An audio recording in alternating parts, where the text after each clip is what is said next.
Hablar principalmente de tratamientos en adrenoleucodistrofia. Yo soy la doctora Musolino, nacida acá en Buenos Aires, en San Martín. Aparentemente fui también al Colegio La Salle San Martín, había otros lasallanos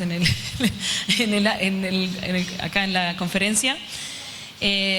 Mi padre, que no me ve nunca, porque vivo en Estados Unidos, se vino para poder pasar un rato porque vengo para la conferencia y me tengo que volver de vuelta porque tengo un hijo de 2 años que también necesita mamá. Así que si quieren saber más de mí, pregúntenle a mi padre.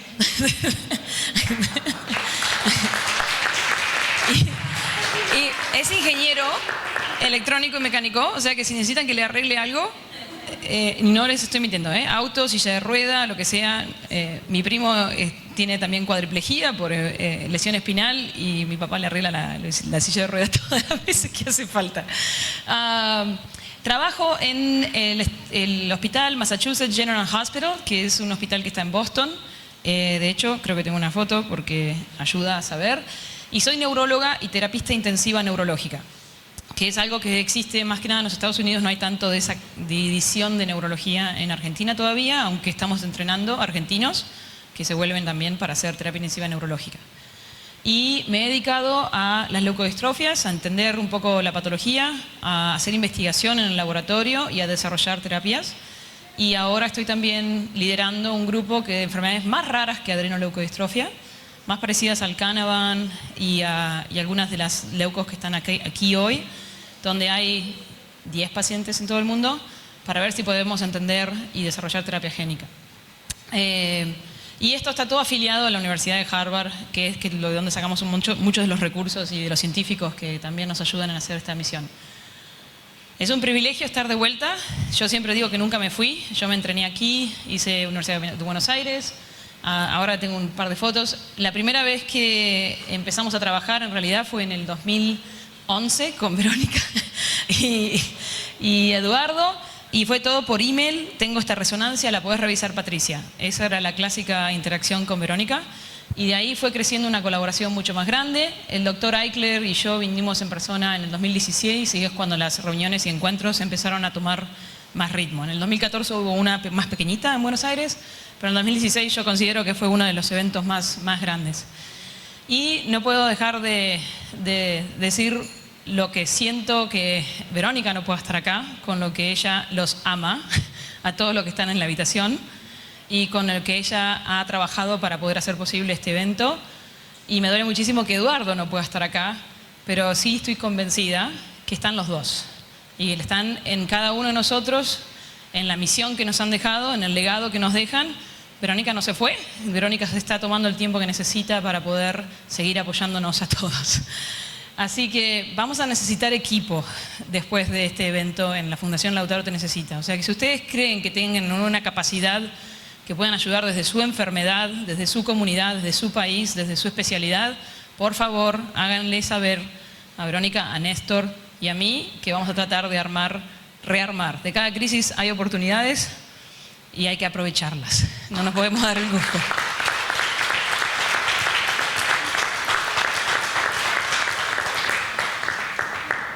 En el hospital, Patricia Musolino es muy difícil de decir. Entonces uno de mis niños el primer día me dicen Patty Mus, y así me mandan los mensajes, los emails. Hey Patty Mus, tenemos un paciente de esto y esto y esto. Entonces siempre digo cómo llega un Patty Mus a Boston. Ahí pueden ver algunas de mis fotos de pequeña, mis 2 hermanos. Uno es cirujano cardiovascular aquí, el otro se dedicó a la computación. Me estudié en la Universidad de Buenos Aires, medicina. Estos son mis mejores amigos, son todos estudiantes, ayudantes de anatomía de la cátedra de Massiti. Así que nos las pasábamos haciendo proyectos de investigación. De ahí salió la posibilidad de hacer un doctorado de neurociencias en la Universidad Austral, que había empezado el año anterior. Así que fue un voto de confianza. Como se dan cuenta, tomo riesgos sin mucho pensamiento. A veces me sale mal, pero bueno, siempre hay alguien que me ayuda a ponerme de vuelta sobre mis pies. Terminé haciendo mi formación clínica, o sea, lo que se llama la residencia, en Estados Unidos. Empecé en Miami porque no hablaba inglés muy bien y en Miami el español es muy útil. Hice pediatría ahí y después me fui a Boston. Hay varios hospitales asociados a la universidad.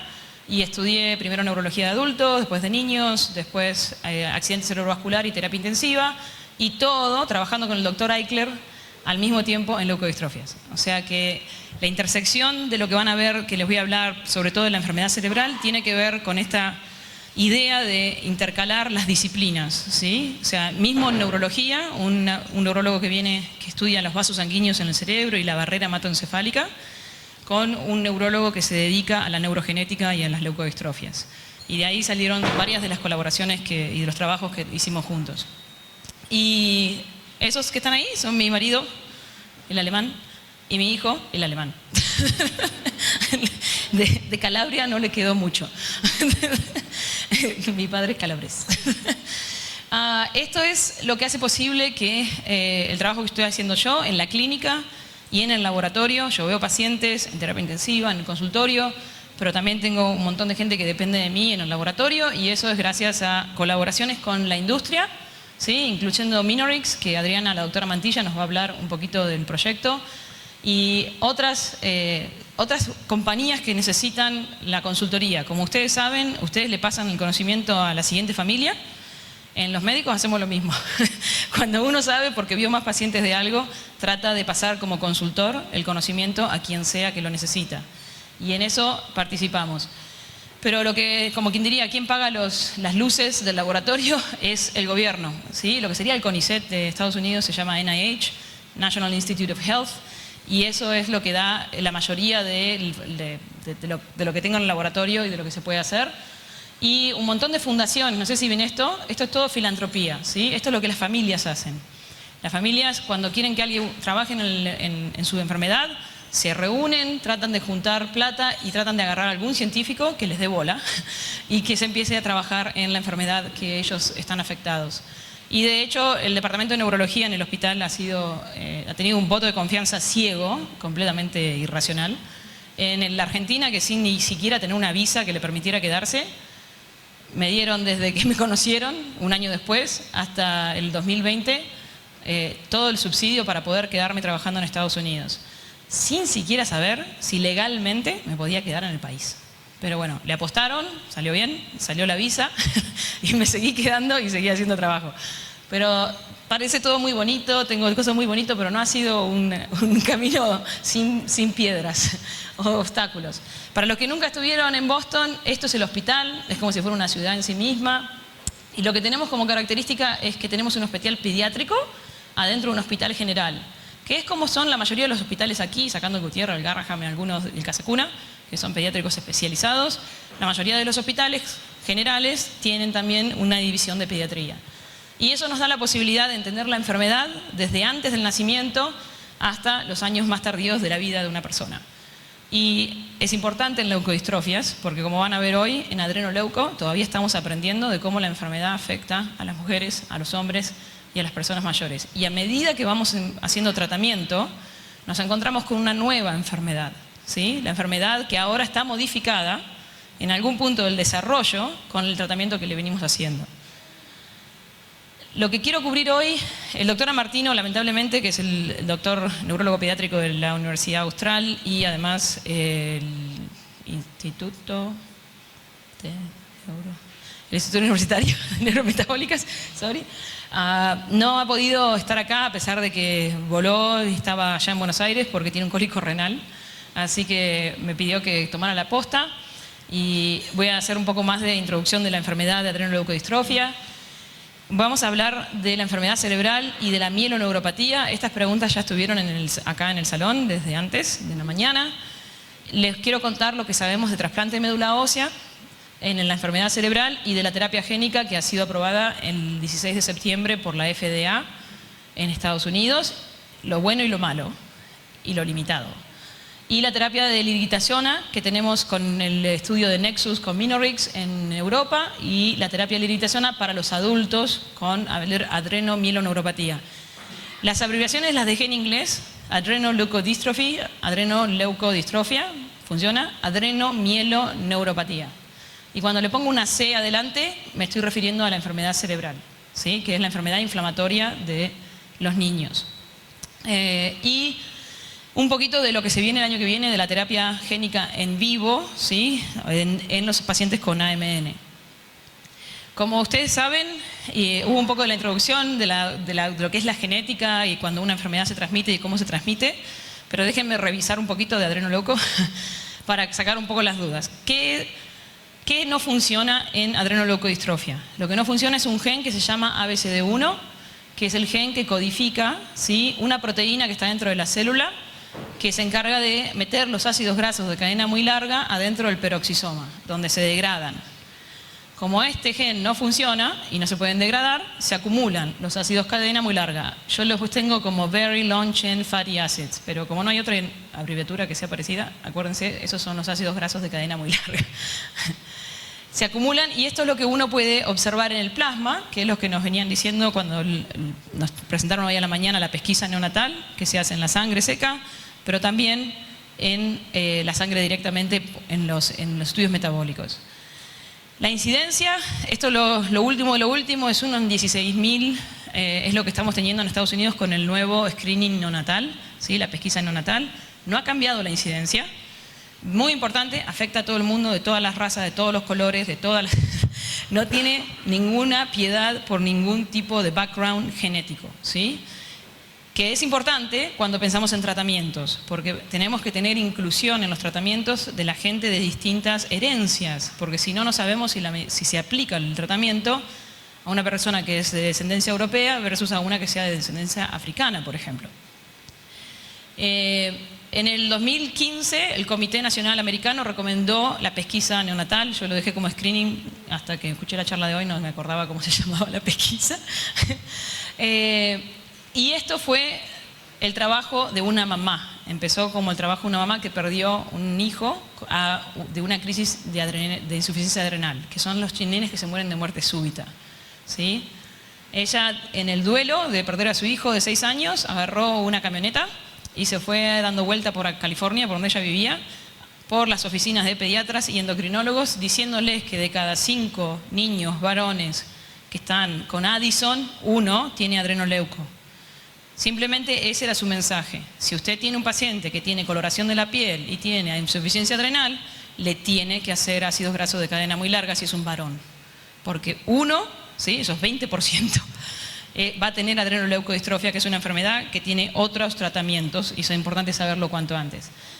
Empezó con el sur de California, California es muy grande, y siguió, y siguió, y siguió, y siguió, y siguió 2 años y organizó a todos los médicos, científicos, las asociaciones, ¿sí? Como la Asociación de Neurología Pediátrica, y de esa manera se presentaron al Congreso americano para decirle a los congresistas, esto importa, y nosotros queremos que ustedes la diagnostiquen cuando los nenes nacen, porque tenemos tratamiento para la insuficiencia adrenal. No tiene nada que ver con la terapia génica, no tiene nada que ver con el trasplante de médula ósea. La razón por la cual se aprueba la pesquisa de adrenoleuco es el Addison's. Se trata con algo que cuesta 2 pesos, que es la hidrocortisona. Y previene la muerte súbita y las crisis adrenales en las criaturas y en los adultos también. De esto hablamos mucho hoy a la mañana, así que ya saben que no solamente un bebé, cualquier persona, hoy por hoy, acá en esta habitación, podríamos colectar la sangre de todo el mundo y ponerla en un secante, ¿sí? Y tenemos la posibilidad de hacerle los estudios de ácidos grasos de cadena muy larga, que son diagnósticos en los varones, ¿sí? Si eso está elevado, es una enfermedad peroxisomal, más probable adrenoleucodistrofia, ¿sí? Y más si tienen historia familiar de la enfermedad, por supuesto. La doctora Ann Moser, y les puse el email, así que copien. La doctora Ann Moser es la que desarrolló el estudio del LISO PC26, que es el que usamos en el SPEC, la cromatografía combinada. Y ella lo sigue haciendo, ella está en el laboratorio hasta que se apagan las luces del laboratorio a las 8 o 10 de la noche. Y si el médico de ustedes se contacta con ella por email, ella les hace el diagnóstico de ácidos grasos de cadena muy larga for free, sin ningún cargo. Tiene que haber un médico de por medio. ¿Por qué? Porque ella se quiere asegurar que la interpretación del resultado tiene las consecuencias que debe tener y no dejarle a una familia, ah, mirá, tenés este resultado, ¿y ahora qué haces? Entonces, ese es lo único requerimiento que ella pide, es que ustedes se contacten con el médico que tengan, no tiene que ser neurólogo, no tiene que ser genetista, no tiene que ser pediatra, no tiene que ser quien sea que tenga una licencia médica y que le importe su paciente, que se contacte con la doctora Moser y ella les hace el análisis de cadena muy larga. Yo creo que en este momento hemos hecho más de 400 pacientes en Latinoamérica con Ann en los últimos 2 años. ¿Sí? O sea, hay muchos de estos pacientes y de otros pacientes en riesgo, los hermanitos, los sobrinitos. ¿Sí? O sea, hoy escucharon, me pareció genial tener la exposición de la familia de Martín, de Pamela, como un buen testimonio de lo que estamos perdiendo como oportunidad de vuelta para tratar el Addison, ¿sí? Como mínimo requerimiento de algo que tiene impacto en la vida de estos pacientes. O sea, que el diagnóstico de adrenoleuco de varones no debería estar limitado, ¿sí? Si ustedes saben, Verónica esto lo sabe perfectamente, ella es la que le manda todos los contactos, pero tomen la posta y distribuyen la información que Ann Moser les contesta el email.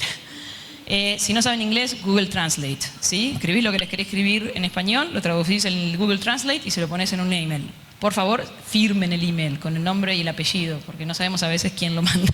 Los Gmail son muy genéricos. Voy para atrás y esto es algo que vino con la pregunta que hizo Martín. Si es un varón, mi bebé, es 50 y 50% de posibilidades. Si es una mujer, es 50 y 50% de posibilidades de que tengan la enfermedad. La enfermedad se transmite por el cromosoma X. Ustedes saben que para ser varón necesitas un Y y un X. O sea que los varones solo tienen un cromosoma X. Las mujeres, en cambio, tienen 2 cromosomas X. Si esta mujer en azul tiene la mutación del ABCD1 en uno de los cromosomas X, cada varón que la mujer tenga, ¿sí?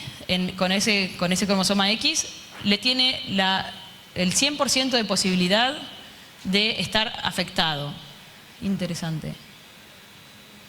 No está hecho bien el cuadrito. ¿Este es varón o es mujer? Es varón. Todos los varones deberían ser azules. Esto está en internet. En NIH.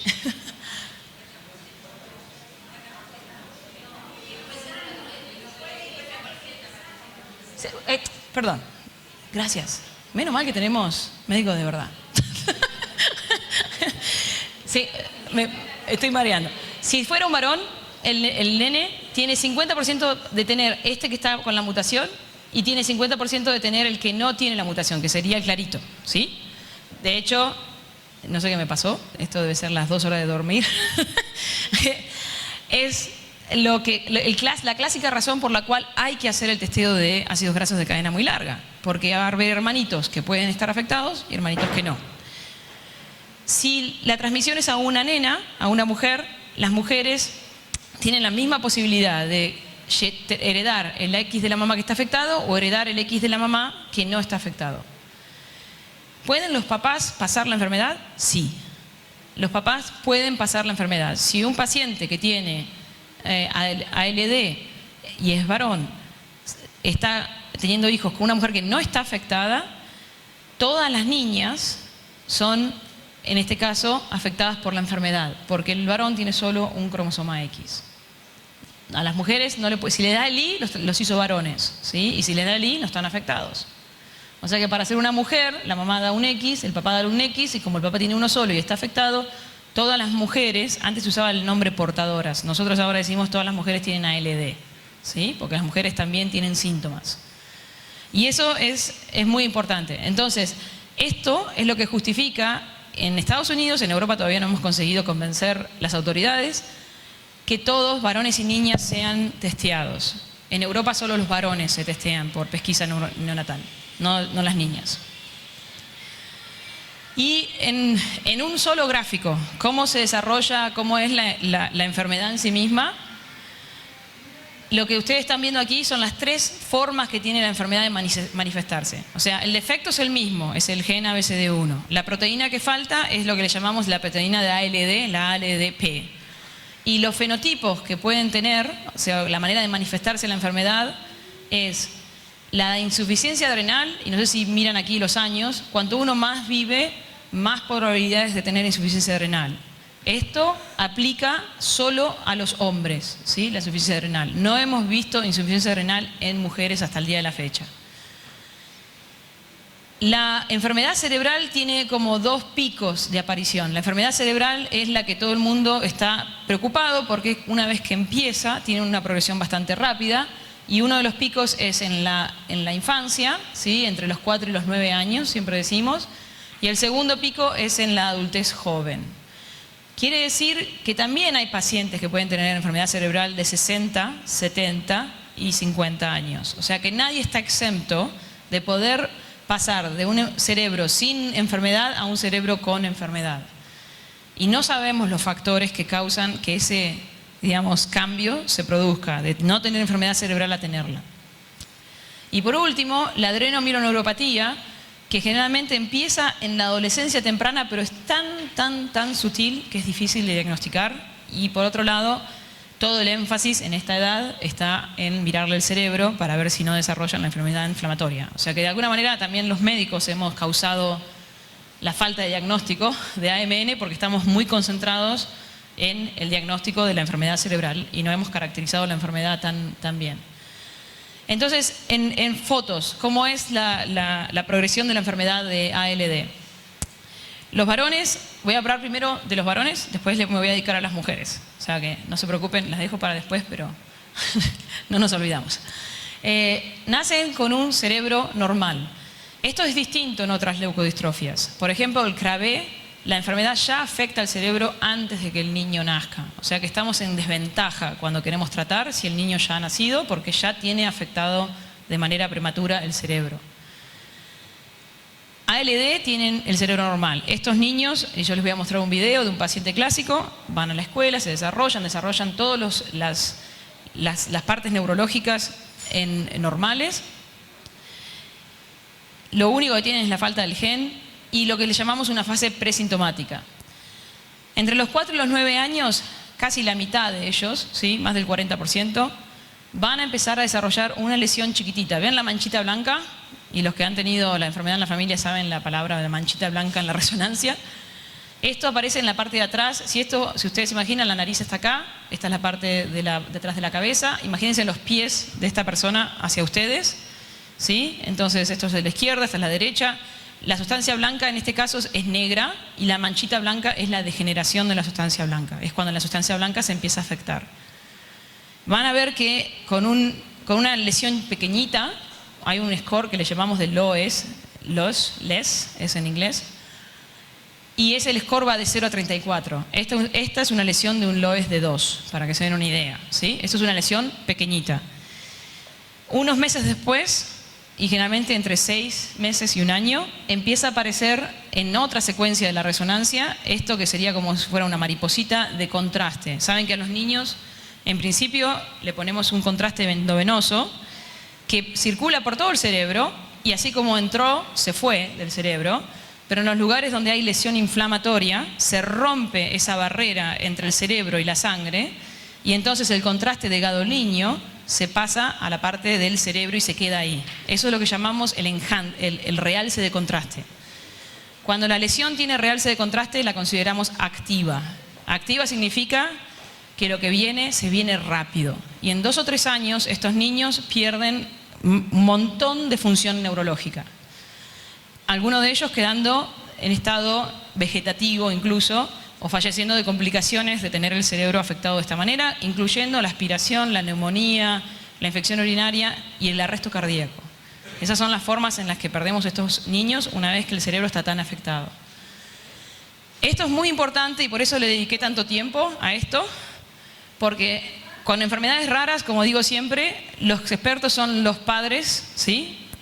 Y ustedes se tienen que armar su equipo de consultantes, que son los médicos, los terapistas y todo lo demás.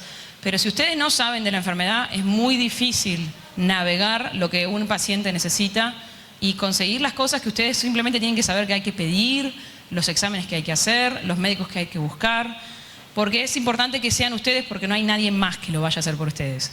Hay pocas Verónicas y Eduardos en este mundo que se encargan de agarrarte el resultado y conectarte con el universo, ¿sí? Y hasta de buscarte cómo hacerte la resonancia si no tenés los recursos, traerte a la casa de Eduardo y Verónica porque tu internet no funciona o porque no sabes cómo hacer Zoom. Los pacientes que yo veo con Eduardo y con Verónica, algunos los han ido a buscar y los han traído a su casa para que se puedan conectar con los equipos de tratamiento de las leucodistrofias específicas. La ventana de tratamiento es cortita, no tan cortita como en Canavan, donde tenemos que tratarlos en menos de 6 meses, pero tenemos una ventana de tratamiento que es de alrededor de año, año y medio, ¿sí? El problema es este: con esta manchita, este niño es normal, va al colegio, aprende, no tiene problemas de comportamiento, no le pasa nada con la visión, no tiene problemas de la marcha. Es solo la resonancia cada 6 meses la que te permite ver las lesiones de este tamaño.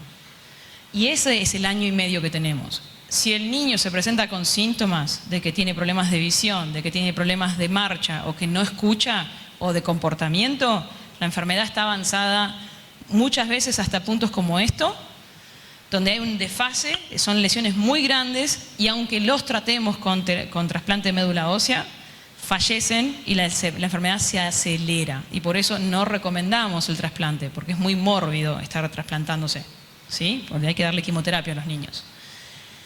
Y los varones también tienen, al mismo tiempo que esto puede o no puede pasar, casi por seguro, el desarrollo de lo que le llamamos la adrenomieloneuropatía, ¿sí? Que empieza con la afectación de las conexiones del cerebro que son más largas. El córtico espinal, que es la parte que hace que uno se mueva, ¿sí? Que va desde la cabeza hasta la médula espinal, y los tractos sensoriales, ¿sí? Sensitivos, de la propiocepción, que es de la forma en que sensamos la posición de nuestras articulaciones, dónde está mi pie, dónde está mi rodilla, qué tono muscular tengo, hasta la sensación de dolor y la sensación del tacto.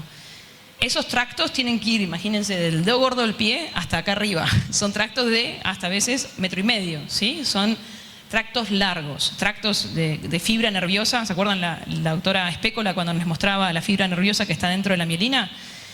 El AMN es un trastorno de la fibra nerviosa más que de la mielina. La enfermedad cerebral es un trastorno de la mielina que está atacada por el sistema inmune. Por eso la actividad inflamatoria es lo que determina el tratamiento. Me gusta más esta historia natural de la enfermedad, que son los pacientes, ¿sí? Y en esto es que, lo dije a la mañana, estoy convencida que la trayectoria de cada ser humano en el planeta Tierra tiene un significado y está en nosotros el tratar de entenderlo. La duración y la forma no son lo importante. Hay que acompañarse, hay que poder estar presente, y yo tengo pacientes que han fallecido en la infancia y tienen el mismo impacto y tienen un significado, su vida aquí, que el misterio nos deja para poder entender, pero es parte de la vida tener sufrimiento, es parte de la vida tener gente que necesita más ayuda de otros y gente que necesita menos ayuda de otros. Y los que tenemos suerte de poder ayudar y no tener que necesitar ayuda a veces, tenemos que tratar de entender el significado de la otra parte, que es más difícil. Aquí, como pueden ver, son pacientes que, estos son los bebés que estamos teniendo ahora, diagnosticados con el screening, la pesquisa neonatal. Las familias están devastadas, ¿sí? Acaban de nacer el bebé y le dicen 4 semanas después que tienen una enfermedad que en el momento que hacen Google dice que más de la mitad de los niños fallecen durante la infancia. Es muy difícil tener información. Yo cuando digo que hay que estar preparado, porque hay que estar acompañado, tener información sin tener el tratamiento, sin tener las redes de tratamiento neurológico, endocrinológico, no es recomendable. Porque si no, lo único que hacemos es, además de lo complicado que es la vida, causarle a una pareja que acaba de tener una criatura otro nivel de estrés con algo que no tienen nada que hacer hasta que alguien no se haga cargo del cuidado clínico. Entonces, para la pesquisa neonatal, así tengan acceso o no, lo más importante es que haya un médico. Y por eso es que la doctora Ann Moser no le hace los ácidos grasos de cadena muy larga a nadie de manera personal.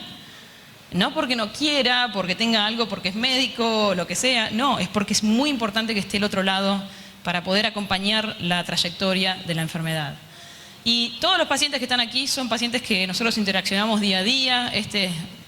Ben Lenayl es uno de los fundadores de ALD Connect, que es otra fundación con la que trabajamos.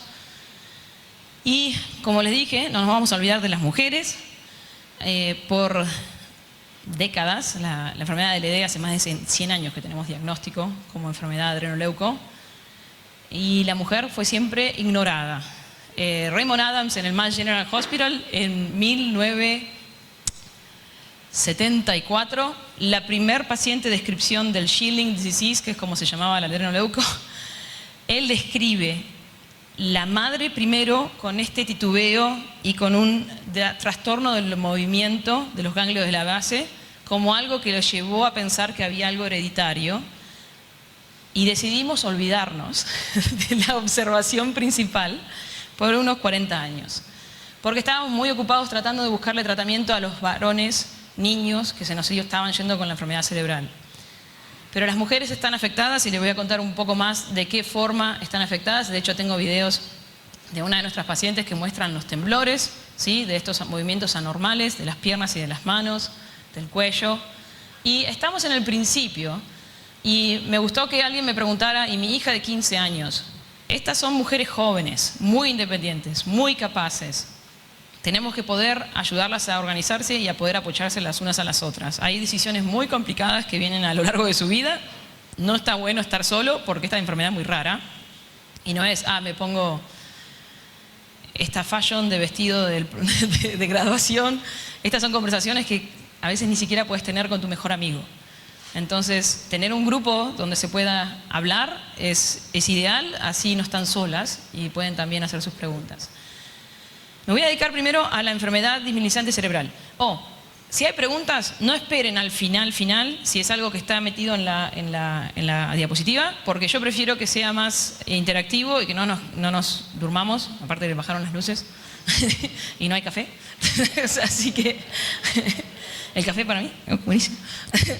Si no me duermo yo, ya me dormí al principio, el 50-50. Vamos a empezar con la enfermedad desminimizante, pero si tienen preguntas, levanten la mano y les acercamos un micrófono y hacemos la pregunta para que también se pueda hacer el recording.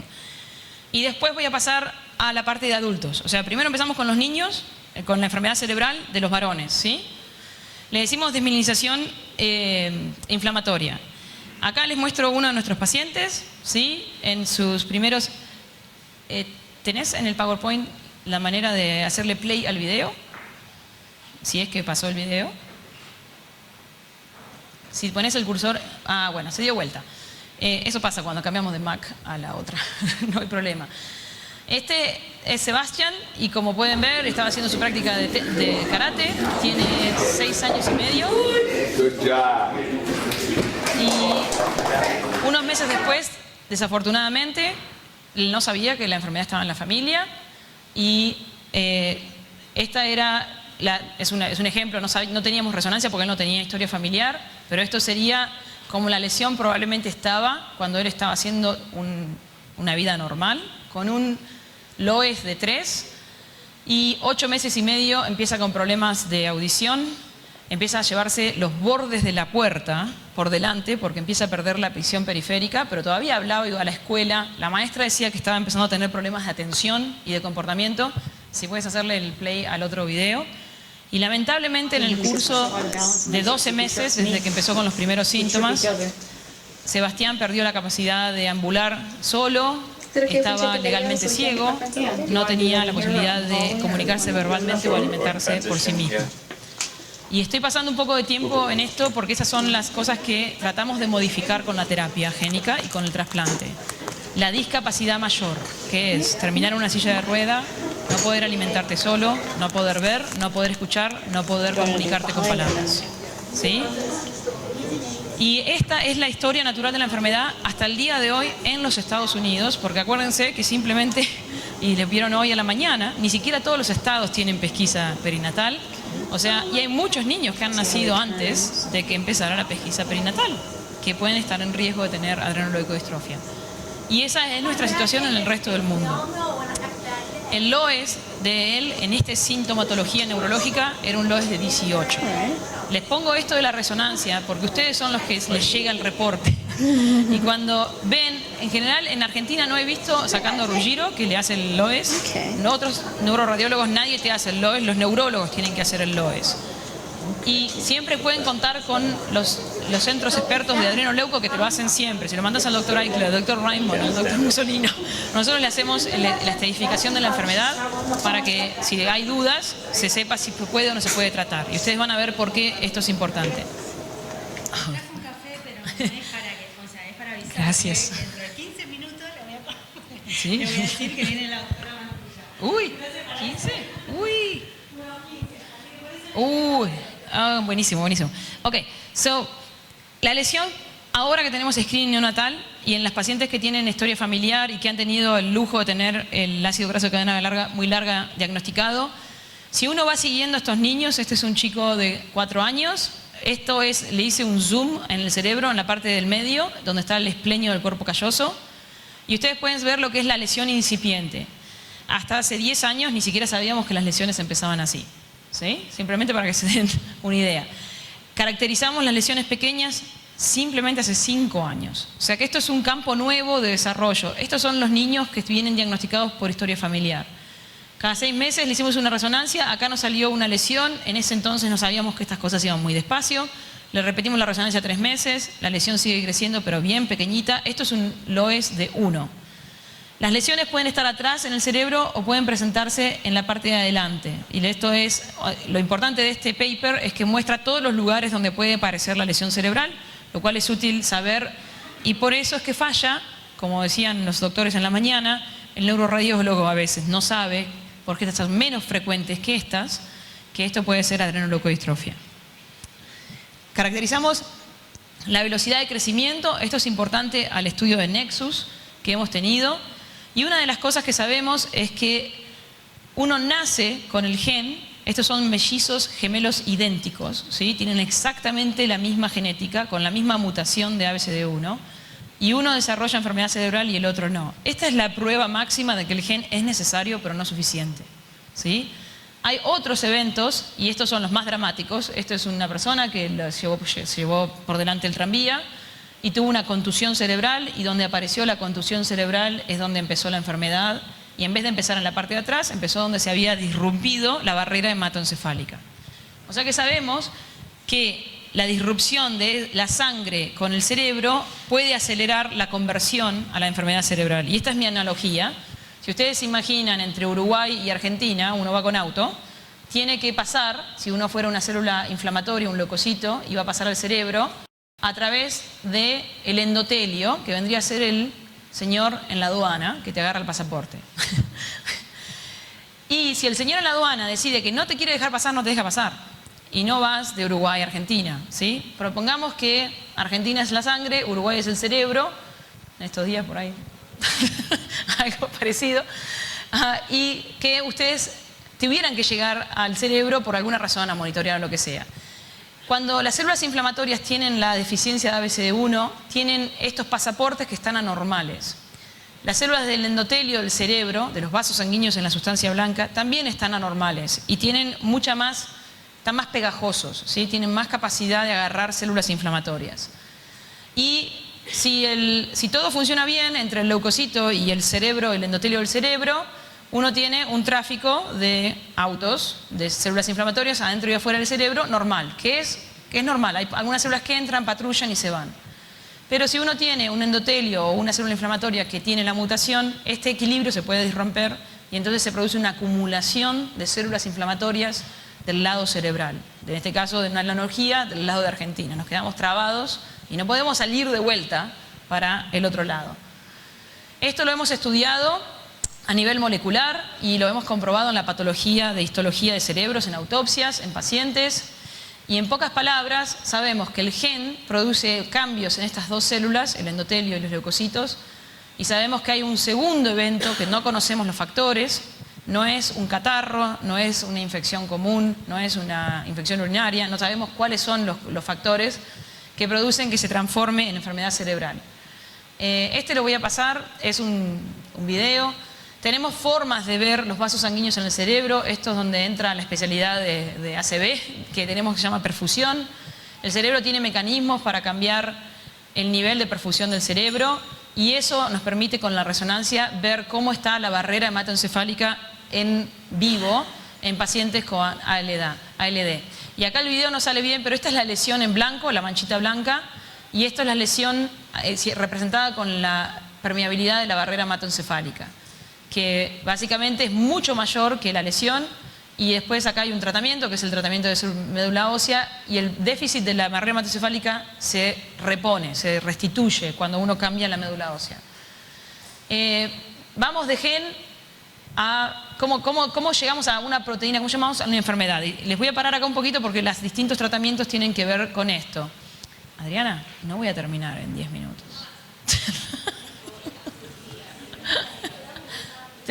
¿Sigo? Ok.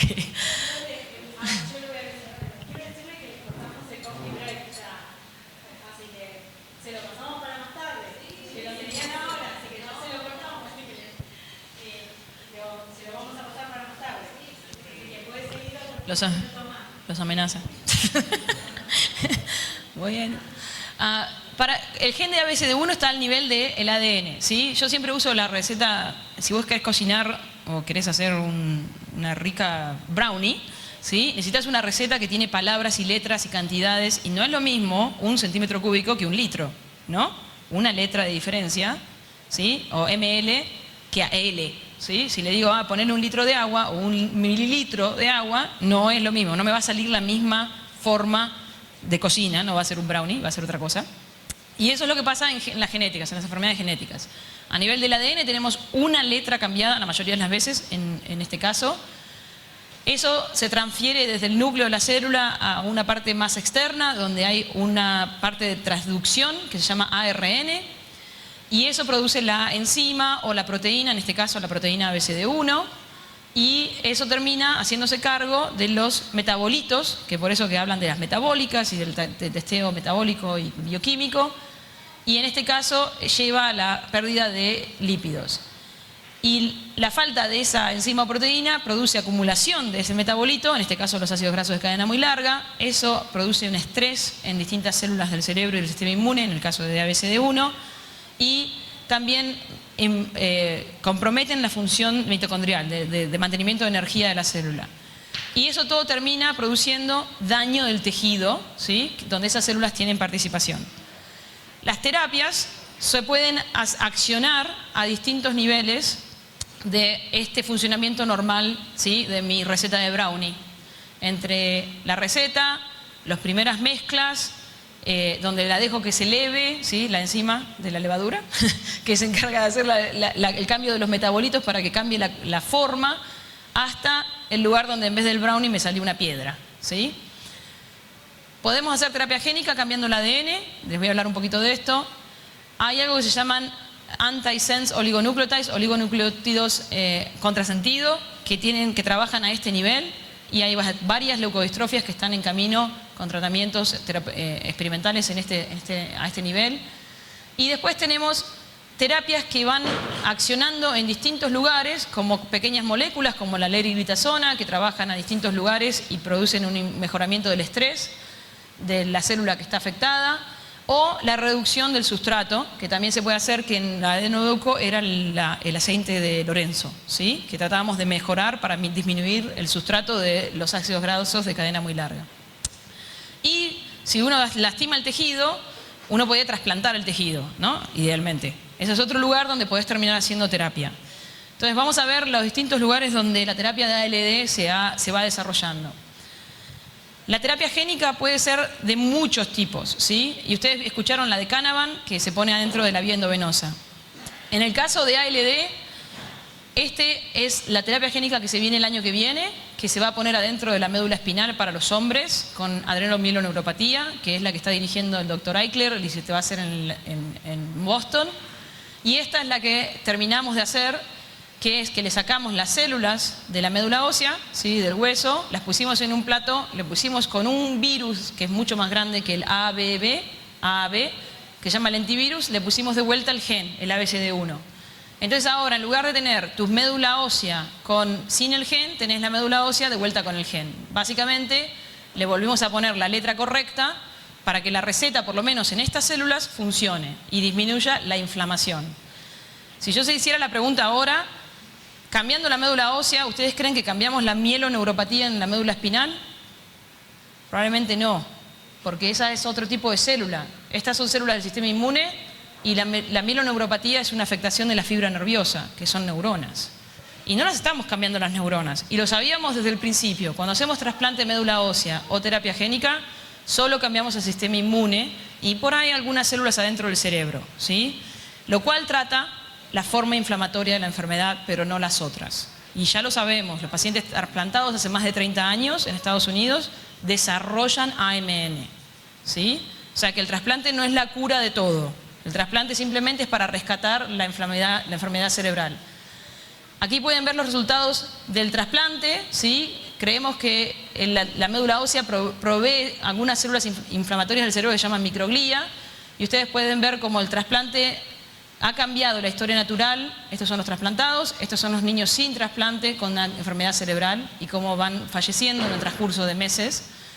Esto es lo que vimos adentro del cerebro. Vimos que algunas de las células del hueso se transformaban en estas microglías, que son las que están adentro del cerebro, en la sustancia blanca, y eso disminuye la inflamación y permite que la lesión se detenga. Esto lleva más de 6 meses. O sea que el trasplante no se puede hacer tarde, y por eso se hace solo cuando se diagnostican por resonancia y no por síntomas. Porque para cuando tienen síntomas las lesiones son muy grandes y lo que nos lleva a llegar al cerebro no permite que la lesión se pueda parar antes de que sea letal. Este es el estudio de terapia génica. Básicamente aquí hicimos lo mismo, porque sabíamos que el trasplante funcionaba y cambiamos las células de médula ósea, pero en lugar de usar un donante de médula ósea, estos varones no tenían donante relacionado y no tenían un buen donante. O sea que no les quedaba ningún tratamiento para la enfermedad.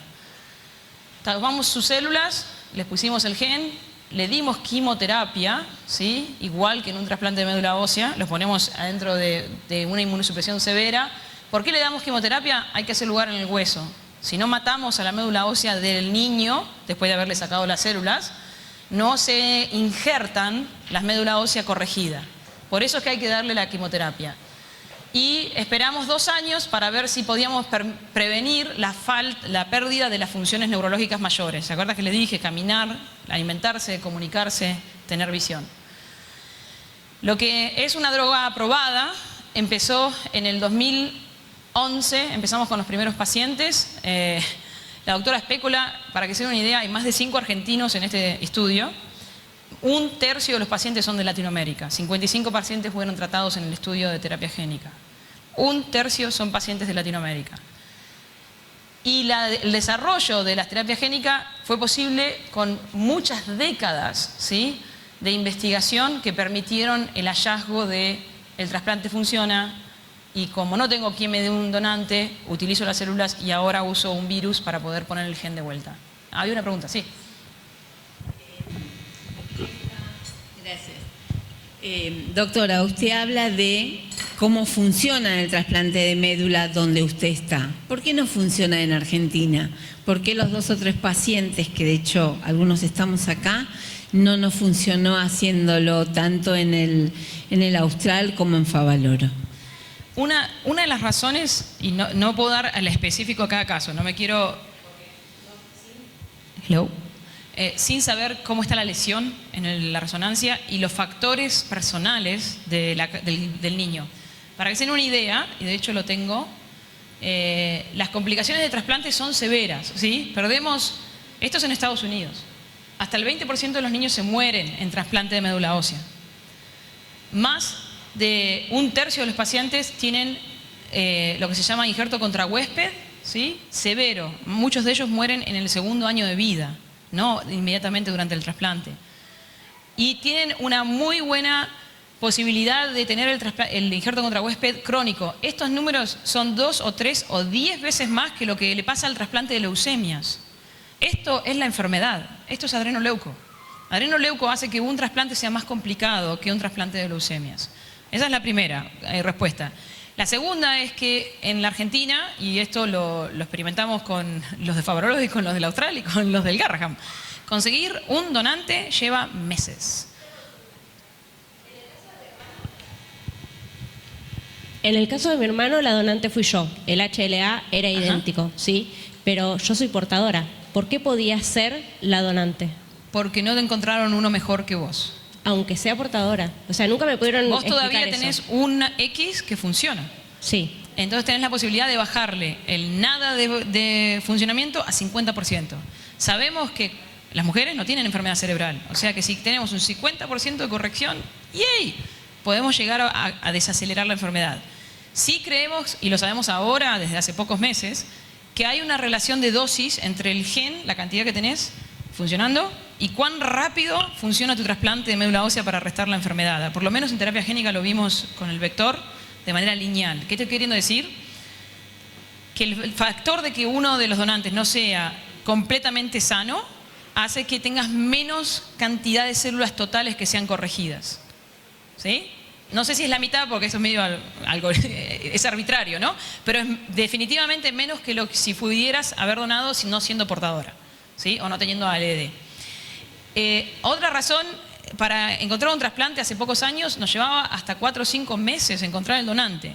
Hacer el HLA lleva semanas para que le vuelva el resultado. Ahí es donde también podemos hacer la diferencia, teniendo el diagnóstico temprano en los niños que están ahora con seguimiento familiar. ¿Por qué? Porque haces el HLA en cuanto te enterás que tenés ALD. Entonces, y empezás a buscar en tu familia, ¿tengo un donante o no tengo un donante? Y buscás en los bancos nacionales e internacionales. Esa búsqueda lleva tiempo. O sea, segundo factor.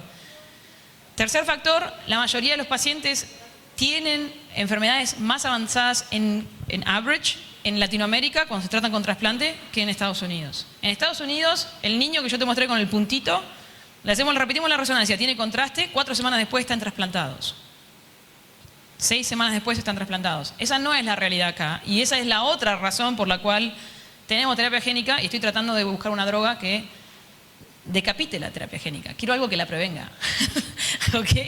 Y ahí es que estamos trabajando con Minorix para ver si podemos ponerlos en una pastillita o algo que disminuya los metabolitos y todo lo demás y tratar de que no hagan la enfermedad cerebral o que la hagan tan lento que se transformen en adolescentes.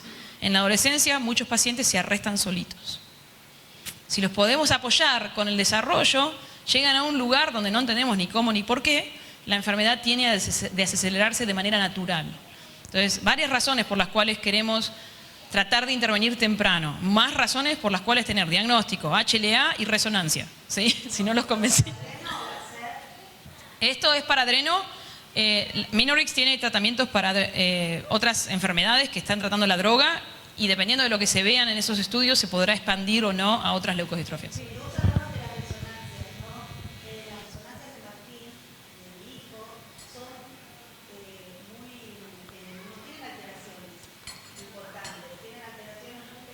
Ajá. Ajá.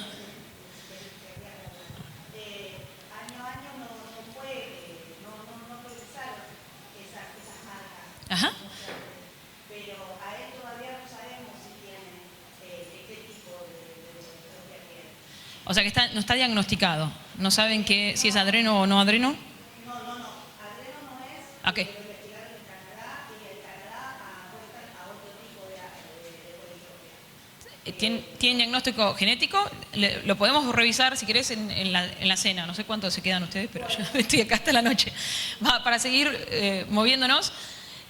Pero las moléculas pequeñas se pueden pasar de una enfermedad a otra con un poquito más de flexibilidad. La terapia génica es súper específica, porque es la letra espectacular, el gen específico que cambiamos. Creo que me lo contestaste cuando dijiste que en la adolescencia se frena solo, pero el tema es la vida media de estas células trasplantadas, ¿no? O sea, yo entiendo que en las células del donante no van a permanecer eternamente y en algún momento pueden, vos decís que de hecho permanecen, porque son stem cells, ¿sí? Son células madre. Sí, claro. Lo que cambiamos son células madres y se injertan y terminan siendo una población de todas tus células madres de la médula ósea. Claro, pero no hay predominio también de las propias. Sí, pero sabemos que con ALD no necesitas perfecto, necesitas un poco. Y el poco es 30%. Si te tengo que dar el número de cuánta proteína funcional necesitamos en células, es alrededor del 30% de las células corregidas. Y ¿sí? en la corrección con el virus. Lo aprendimos de la manera más dura. haciéndolo y dándonos cuenta que con menos corrección los pacientes seguían progresando, con más corrección no seguían progresando. Paramos el estudio 18 meses, donde fue una agonía total porque perdimos la oportunidad de tratar pacientes, incluso hermanito de uno de mis pacientes de Argentina, y cambiamos la formulación. Y el sponsor Bluebird Bio cambió la formulación y no permitió que se trasplantara a nadie que no consiguiera un vector copy number de más de 0.7. Están todos en mis diapositivas de adelante. Pero ok, vamos a movernos un poco más rápido. El estudio, estas cosas se hacen de manera muy seria, como todos los estudios que se hacen incluso en la Argentina. Cuando ustedes ven ensayos clínicos, estas son cosas de lo más estandarizado que uno se puede imaginar. La ANMAT es muy buena también en regular, ¿sí? Es decir, no tratan a los humanos como ratas, y todo lo que se hace en humano tiene que tener un sentido, tiene que estar justificado y tiene que estar hecho de manera seria. Y esto es los scores que usamos, que son muy específicos de la enfermedad de adrenoleucodistrofia. Y lo que hicimos también es seguir la resonancia, pues sabíamos que era nuestro mejor marcador de si la podíamos detener. Esto es como si fuera un fuego, ¿sí? Un incendio forestal. Empieza y se desparrama como un incendio forestal. Entonces lo que estábamos viendo es tratando de ver si podemos mantenerlos acá, con un LOES de 1, en lugar de que el 1 se transforma en un 15 en el transcurso de los 2 años después del contraste, el realce de contraste aparece. Y esto yo se los había mostrado, es el tratamiento de médula ósea con trasplante con donante, ¿sí? El que se hace aquí en Argentina, y los que no están tratados. Y esto que está aquí son los pacientes que han recibido la terapia génica versus esos que no están tratados. Y no sé si se ve la diferencia entre esta línea y esta línea, que aquí hay mucho menos niños que fallecen en el transcurso de meses que en la historia vieja natural de la enfermedad. Y una de las razones es que las lesiones son más pequeñas. Argentina, para contestarte tu pregunta, está representada acá, con lesiones mucho más grandes al momento que llegamos al trasplante. Esto es lo que pasó desde el 2000, que el trasplante se hace mucho más rápido porque es standard of care. Entonces ahí tenemos lesiones que son mucho más pequeñas y por eso la FDA no nos dejó comparar contra esto. Nos hizo hacer un estudio paralelo de esos que no podían calificar para el estudio de trasplante porque no tenían contraste, porque no tenían esto, y hacer la historia natural al mismo tiempo. En los últimos 10 años hicimos las dos cosas. Canavans está haciendo exactamente las dos cosas, tratando a los niños, y los que no llegamos los seguimos para ver cómo la enfermedad se va desarrollando. Las dos cosas son muy importantes, estudios de la historia natural y los estudios de intervención. Esto creo que es el pilar más importante del trasplante de médula ósea. Si uno es blanquito, tiene 79% de chances de encontrar un donante. ¿Ok? Aquí es donde ustedes pueden hacer una diferencia, by the way. Si uno es nativo americano, 60%. Si uno es hispánico, 48% de chances de encontrar un trasplante, un donante en los bancos internacionales. Asiático, 42%. Y si sos negro, de origen africano, 29%. ¿Por qué creen que está esta diferencia? ¿Quiénes donan médula ósea? Los blanquitos. Esto lo podemos cambiar. La limitación más grande en Latinoamérica, y por eso tuvimos tanta representación en el estudio de ensayo clínico, que no encontramos donantes, porque tenemos la mezcla del indígena, ¿sí?, con el europeo. Entonces nuestro pool de genes está entre medio de estos dos, o este y este, ¿sí? Y entonces no es fácil encontrar un donante. ¿Qué puedo hacer yo? Todas las personas que conozco que se me parezcan, ¿sí?, que no estén afectados por la enfermedad, que vayan y se anoten como donante. No tienen que hacer nada, simplemente una muestra de sangre, ¿sí? Y se hacen donantes y aumentamos el pool de nuestra gente. Eso hace que después sea posible, pero bueno, y no afecta a mi familia, pero a cualquiera. Esto es un item que es actionable, como le decimos en inglés. Se puede accionar hoy. Uno puede hacer campañas, hay fundaciones que se encargan de proveer el material, te mandan el kit para que te anotes en los bancos internacionales de trasplante de médula ósea. ¿Sí? De hecho, lo tenemos como un proyecto con ALD Connect. O sea, ALD Connect está en español también, así que aldconnect.org, y ahí lo pueden encontrar. Esto lo podemos modificar. Metamos a todos los que se nos parece a donar trasplante de médula ósea. Sí.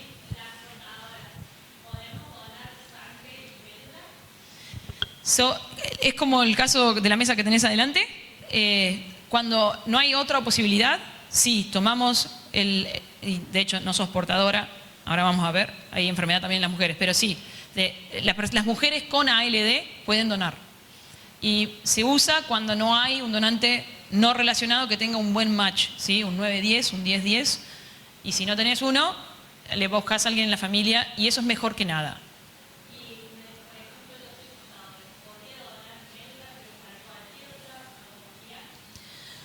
No. De hecho, como tu sistema inmune tiene algunos tweaks que no son necesariamente normales, por el riesgo que no sabemos cómo se interacciona con una leucemia, etcétera, etcétera, jamás se permite a una persona con ninguna enfermedad diagnosticada, sea genético o no, ser donante, ¿eh? O sea, uno puede tener una enfermedad infecciosa y no te aceptan tampoco como donante.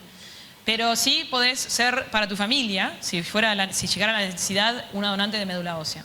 Y donar la médula ósea es una puntada en el hueso que se lo hace con anestesia y no duele, o duele un poquito, pero no es lo mismo que una cirugía de un riñón o un trasplante de hígado. Este fue el estudio, se realizó en Boston, nosotros empezamos a toda velocidad porque usamos un centro académico para producir la terapia génica, el Dana-Farber, ¿sí?, de Boston, y los otros sitios empezaron a tomar velocidad después de que la droga se puso en una compañía privada para que se pudiera hacer más rápido, porque teníamos más pacientes de lo que podíamos tratar. Desesperante. Y acá pueden ver el equipo, es enorme, son más de 100 personas que tuvieron que trabajar juntas para poder hacer posible este cosa. Este es mi punto, otro punto de que estábamos ayer reunidos con los médicos, otra cosa que la Fundación Lautaro Te Necesita está haciendo muy bien, que es trabajar con los científicos y los médicos locales. En el momento que abrimos la terapia génica, hasta ese momento se veían 12 pacientes con adrenoleucodistrofia cerebral en Mass General, con el doctor Eichler, por año, 12 pacientes. En 12 meses, 184 pacientes llegaron a contactarnos, porque teníamos algo para hacer. Las enfermedades raras son raras mientras no miremos y no tengamos nada que ofrecer. En el momento que uno empieza a tener tratamientos, dejan de ser tan raras. Y esto fue posible gracias a nuestros queridos ACB. ¿Se acuerdan que les dije que yo me entrené como médico ACB? Yo tenía una plataforma que usábamos para los pacientes con ACB. El doctor Li Xuan, también, de FE, me presta la plataforma, todavía la seguimos usando. Y entonces usamos esto para poder ver al paciente. Esto es antes de Zoom, estoy hablando de hace 12 años. No había Zoom, no había nada. Esto es vídeo, es otro software. Y también tenía una plataforma para subir las resonancias. Entonces la familia, el médico, el resonador, podía subir la resonancia, yo la puedo ver. Cuando no funciona, lo mandamos por FedEx, le mandamos la cuenta, no tienen que pagar, pero tienen que acceder a un FedEx. Y eso no es posible en muchos lugares, para que se den una idea de cuál es la situación de Latinoamérica, que no se la tengo que explicar a ustedes. Lo otro es educación. En el transcurso de esto hemos transformado en experto de adrenoleuco a muchos médicos con los cuales he interaccionado, que ni siquiera son neurólogos, pero saben cómo pensar y cómo manejar leucodistrofia. Si no sé si se acuerdan de la tabla, esto es el resultado básicamente, es que las lesiones las pudimos detener, siguen creciendo un poquito, como les dije, todo trasplante necesita un tiempo para poder detenerse, pueden ver la diferencia entre esto y esto, pero no es lo mismo que una lesión descontrolada. Y esa parte de la inflamación la podemos corregir y no vemos más, ¿sí?, el contraste, que es esa migración, ¿se acuerdan los autos que se quedan del lado de Argentina? El LOE se mantiene estable por mucho tiempo, tenemos pacientes tratados NAP ahora por 8 años, de hecho 9. Y cuando estudiamos, ¿se acuerdan que les conté con la perfusión? Vemos que la barrera hematoencefálica no solamente se modifica en la lesión, se modifica en toda la sustancia blanca, cuando uno cambia la médula ósea. O sea que hay un intercambio entre las células de la médula ósea, y acá lo vemos en un paciente que produce endotelio, todo expresando ABCD1, estos puntitos son la nueva proteína, gracias a la terapia génica, de la médula ósea de un niño que tiene la capacidad ahora de producir no solamente leucocitos, pero también endotelio, y las pudimos encontrar también en el cerebro de uno de los pacientes trasplantados. La parte más difícil es que 3 de estos pacientes de los 55 han tenido una complicación muy grave, que es una preleucemia, con lo cual han tenido que ser trasplantados de vuelta, ¿sí?, para poder rescatarlos de la leucemia. Están bien, no han deteriorado neurológicamente y la enfermedad no se ha activado, pero tuvieron que pasar por otro trasplante de médula ósea. Es un efecto adverso que esperamos que pueda seguir sucediendo en largo plazo con la terapia génica, porque el gen se inserta en lugares que pueden producir la activación oncológica de las células madre de médula ósea, y cuando eso pasa tenés linfoma o leucemia. Estos son los primeros 3 chicos que tratamos con la terapia génica, son las iniciales de los nombres de ellos, y ellos solitos se decidieron que ALD, no, ADL, que en inglés son Activity of Daily Living, que son las capacidades que uno tiene, que es exactamente lo opuesto. Acá se suponía que el logo de la Austral tenía que activarse, y esto era por el doctor Martino. Minorix ha aprobado, ya están iniciando el estudio de Nexus y la fase 3 del estudio de adultos del eriglitazona en la Austral. El estudio de Nexus empezó con 5 sitios en Europa, y ahora, como les estaba contando el doctor Martino, y yo estoy dirigiendo el estudio desde Boston. La FDA nos pidió una cosa rara, que eran controles, y nosotros nos rehusamos a poner controles en el estudio. Controles significa agarrar a un niño con ALD cerebral y no tratarlo. Y fue un principio que dijimos, nosotros no podemos cruzar esa línea porque no puedo tener la conversación con el paciente. De mira, ¿te voy a dar o no te voy a dar algo para tu enfermedad? Así que decidimos ejecutarlo en Europa, que está aprobado, y tenemos data preliminar que muestra que la droga tiene un efecto en reducir la velocidad de crecimiento de las lesiones. Esto es desde la base, el primer scan, ¿sí? Y después de ponerse en tratamiento esta pequeña lesión en la parte anterior. Este es otro paciente a lo largo de muchos meses, 48 semanas. Y este es un paciente que también tiene una lesión pequeñita. Pero ustedes se pueden dar cuenta que estamos tratando una enfermedad distinta que la clásica mariposa que les estaba mostrando al principio, ¿no? Estas son enfermedades con lesiones muy pequeñas. La droga puede que tenga efecto en lesiones más avanzadas. No tengo seguimiento de este paciente está en París, pero ha recibido la droga y nunca hemos visto una lesión de este tamaño detenerse, y esta lo ha hecho. Es anecdótico completamente, no les quiero sacar ninguna conclusión, pero está demostrando que puede que haya un efecto. La doctora Mantilla nos va a contar un poco más del estudio de Nexus y el estudio de Advance, que fue el de los adultos, ¿sí? Para prevenir la adrenomieloneuropatía. Y en 5 minutos, porque ya les expliqué todo lo de los tractos y saben toda la neuroanatomía, así que vamos rápido. Les cuento de los síntomas de adultos en ALD.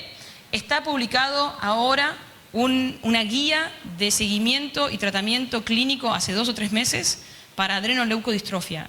Incluye a todos, mujeres, niños y adultos mayores. La neuropatía y la mielopatía son las partes más frecuentes. Como yo les decía, los tractos largos que van desde el cerebro hasta el músculo, o desde el músculo hasta el cerebro, desde la piel hasta el cerebro, son los más afectados. Hay una parte sensitiva que sabemos que está afectada, hay una parte vascular, una desautonomía que está afectada, y estos nervios más finos del sistema autonómico son los que producen la disfunción de la vejiga y de la continencia de esfínteres. ¿Cómo están afectadas las mujeres? Como pueden ver aquí, mujeres de menos de 40 años sin síntomas. Mujeres de 40 años para arriba, muchas de ellas con síntomas. O sea que las mujeres también desarrollan síntomas. El tema es que se los aplicamos a otras cosas. Sí. ¿A qué te referís solo con ALD? No tienen insuficiencia renal, no hay que preocuparse por lo endo, ¿sí? No tienen cerebral, ¿sí? Las mujeres en general no sufren la enfermedad cerebral. Otro tipo de leuco que no sea ALD. De la información que estoy hablando ahora es todo de ALD.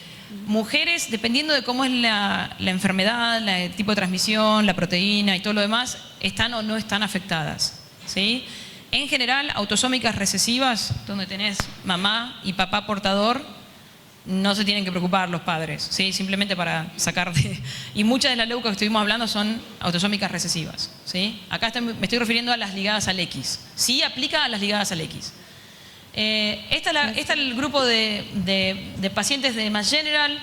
Con respecto a la mielopatía, y como pueden ver en las mujeres, entre hombres y mujeres, las mujeres están afectadas igual que los hombres, pero más tarde, ¿sí? No sé si ven la diferencia a lo largo de la vida, pero en la adultez joven, alrededor de 10 años más tarde, la mujer presenta síntomas. ¿Cuáles son los síntomas? Debilidad, espasticidad, los espasmos musculares, las distorsiones sensoriales, la dificultad con el balance y el control de los esfínteres, ¿sí? De la vejiga y del intestino. ¿Sí? Los organizadores me odian. A ver.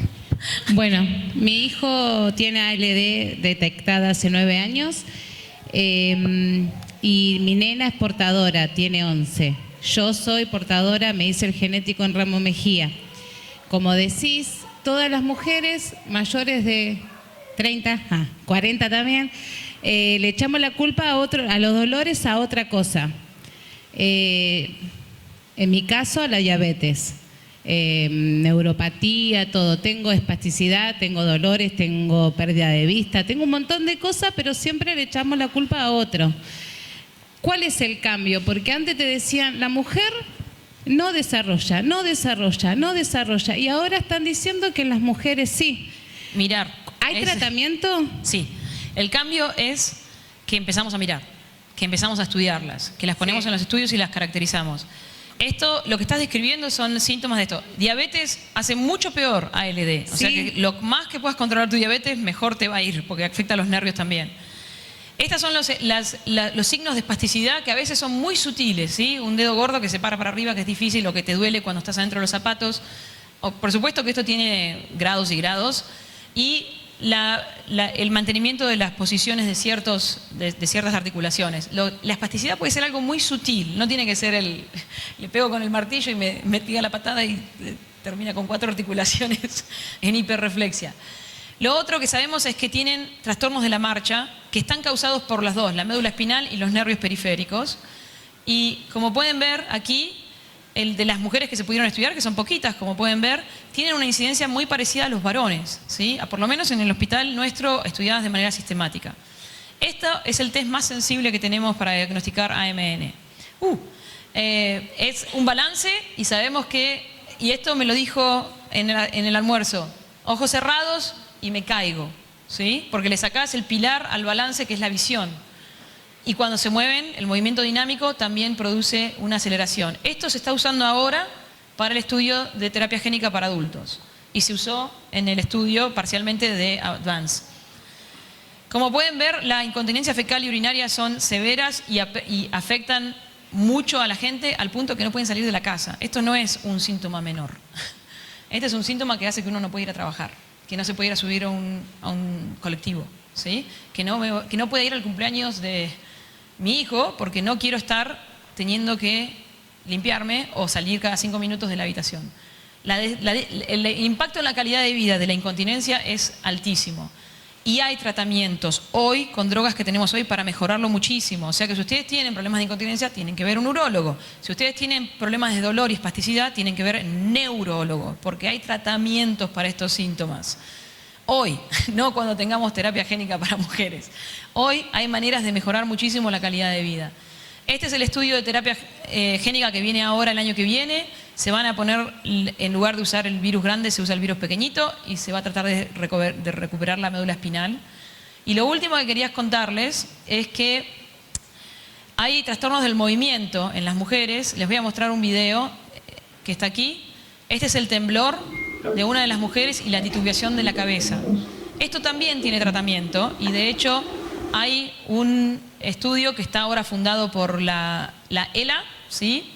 Que va a usar la droga, debe llegar ahí, pramipexol, que es una droga que se viene usando hace muchos años para trastornos del movimiento, tratando de prevenir o de mejorar los movimientos anormales de las mujeres con AMN. Este es el primer estudio de una droga para los síntomas de la mujer. No debería decir esto, pero este estudio está sucediendo en Boston y no va a suceder en Latinoamérica, no van a traer pacientes de Latinoamérica. Esta es una droga que está aprobada y disponible. Y si ustedes tienen enfermedad de las piernas inquietas o un trastorno del movimiento, es una droga que se puede tratar con un neurólogo que se la prescriba, ¿sí? Queremos aprender si es útil o no, pero si los síntomas son severos, no hay por qué no tratarlos. Ya está, terminé.